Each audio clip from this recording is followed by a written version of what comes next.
Welcome students, and today I am going to explain simple interest and compound interest.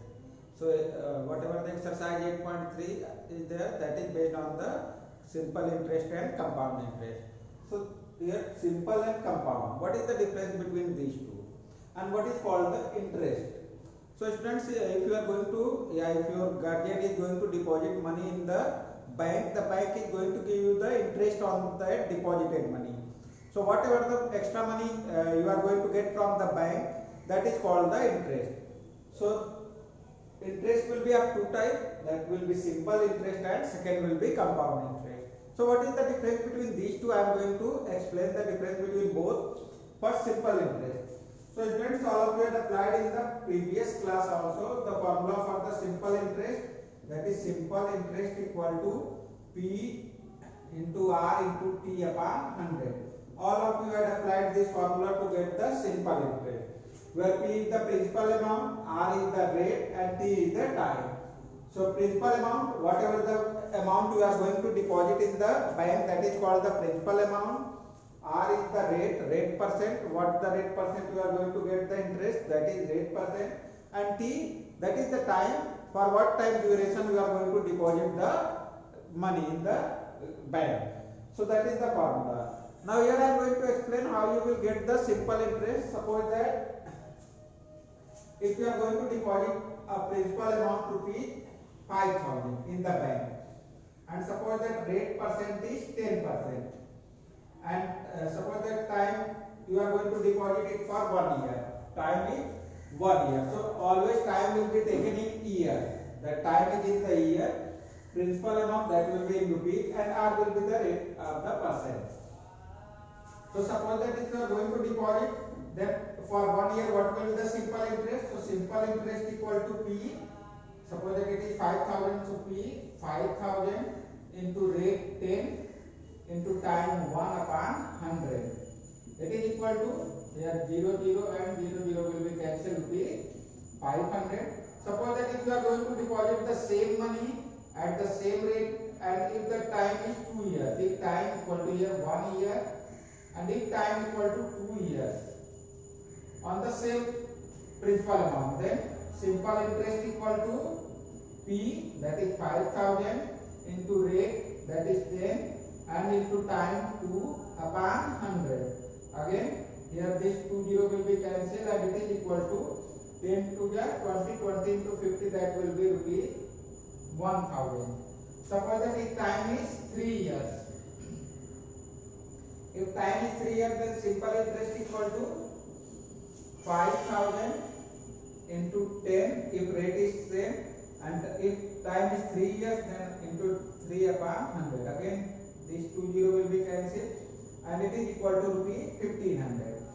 So that is the way to find the simple interest. So that is the simple interest. It means that you are going to get, if you are going to deposit the money in the bank, and if interest is given as a simple interest, and if the rate of the percent is 10%, and if principal amount is 5,000, then simple interest will be 500. It means after 1 year you will get 5,500 rupees. After 2 years you will get 5,000, that whatever your actual money is there, and you will get the 1,000 extra as an interest. So that will be 5,000 plus 1,000, that will be 6,000. Now here in the simple interest, one thing is common. You are going to get that whatever the simple interest you are going to get for 1 year, the same multiple you are going to get for the other year. It means for 1 year is 500, then in the second year again it will be 2 times of 500, that will be 1,000. It means you can say that each year you are going to get the simple interest, that is 500. It means each and every year, for first year 500, again in the second year you will get 500, so 500 plus 500, 1,000. It means simple interest is fixed. Whatever the simple interest you are going to get for the first year, in the second year the simple interest will be 2 times of this, in the third year 3 times of this, that will be multiple of the first year simple interest. So that is called the simple interest. Now students, here I am going for the compound interest. Now compound interest.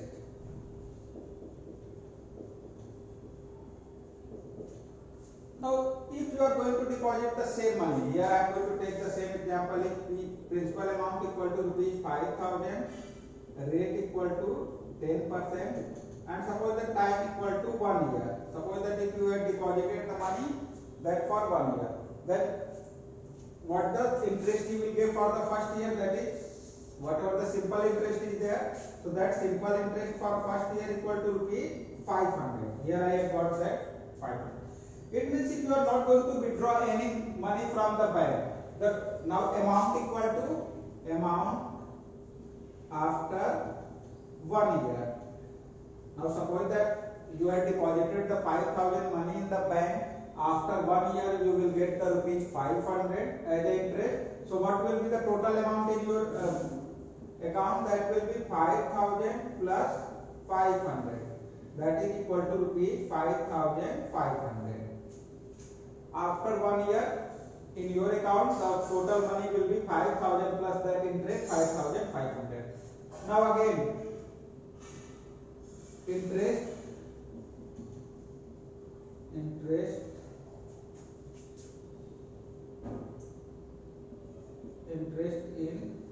second year.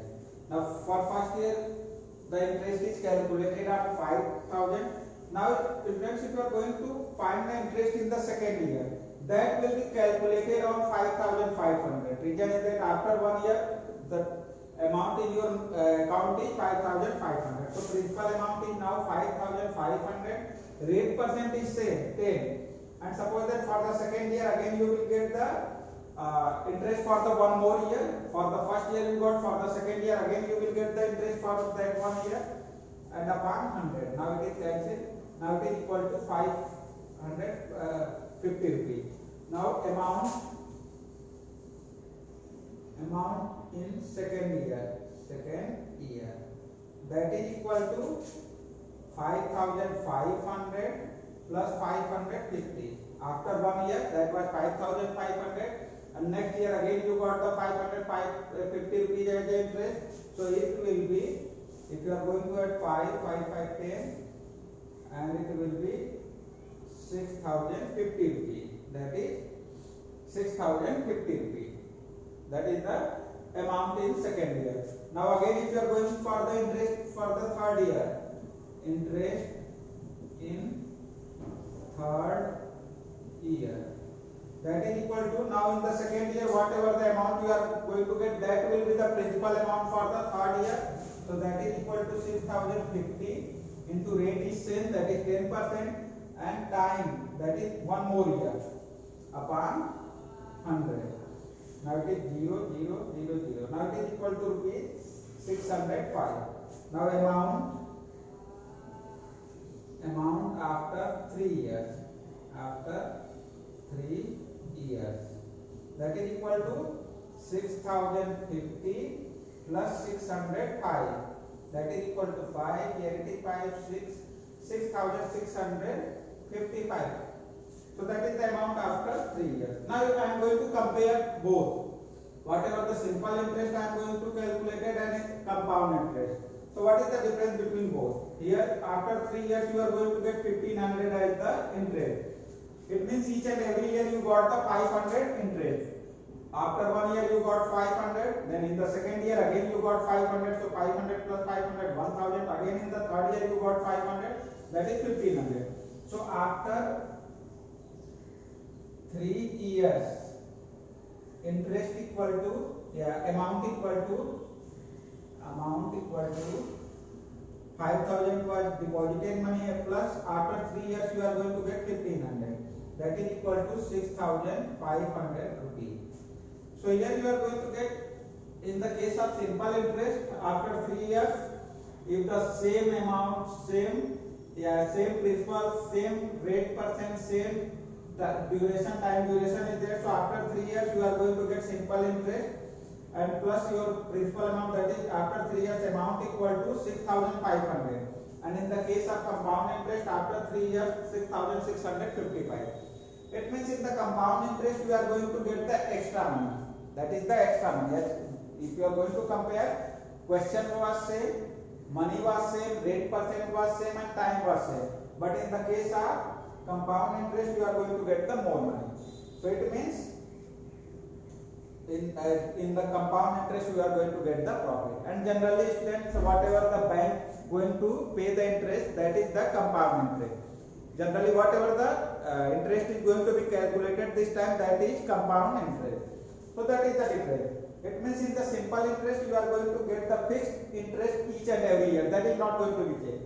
But in the compound interest, interest is going to be changed each and every year.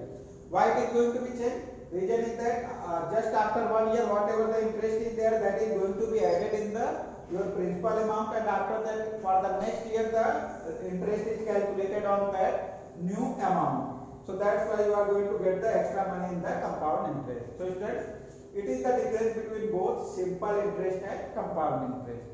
So for this video I will explain up to here only. In the next video I will explain the different formula used for the compound interest. So thank you students.